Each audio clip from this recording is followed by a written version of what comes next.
హైదరాబాద్ నగరంలో అర్ధరాత్రి వేళ తీవ్ర కలకలం రేగింది.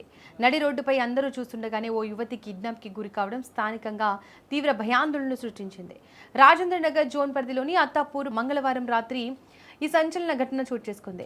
నంబర్ ప్లేట్ లేని ఒక మహేంద్ర థార్ కారులో వచ్చిన నలుగురు అపరిచిత యువకులు రోడ్డుపై వెళ్తున్న ఓ యువతిని బలవంతంగా కారులోకి లాక్కెళ్లారు. ఈ దృశ్యాన్ని గమనించిన స్థానికులు వెంటనే అప్రమత్తమై డయల్ 100కు పోలీసులకు సమాచారం అందించారు. దీంతో అత్తాపూర్ పోలీసులు తక్షణమే రంగంలోకి దిగి ఆ కారును వెంబడించారు.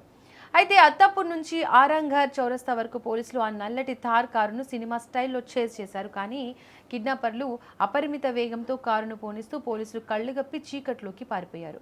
కారుకు నంబర్ ప్లేట్ లేకపోవడం దర్యాప్తునకు పెద్ద సవాల్గా మారింది. ఈ ఘటన సమాచారం అందిన వెంటనే రాజేంద్ర నగర్ డీసీపీ శ్రీనివాస్ స్వయంగా క్లూజ్ టీంతో కలిసి సంఘటనా స్థలానికి చేరుకొని పరిశీలించారు. పోలీసులు ఆ ప్రాంతంలోని అన్ని సీసీటీవీ కెమెరాల ఫుటేజ్లను క్షుణ్ణంగా తనిఖీ చేస్తున్నారు. అయితే ఈ ఘటనపై బుధవారం ఉదయం వరకు కూడా పోలీసులకు ఎలాంటి అధికారిక ఫిర్యాదు అందలేదు. బాధితురాలు ఎవరు, ఎక్కడి నుంచి వచ్చింది అనే వివరాలు ఇంకా తెలియలేదు.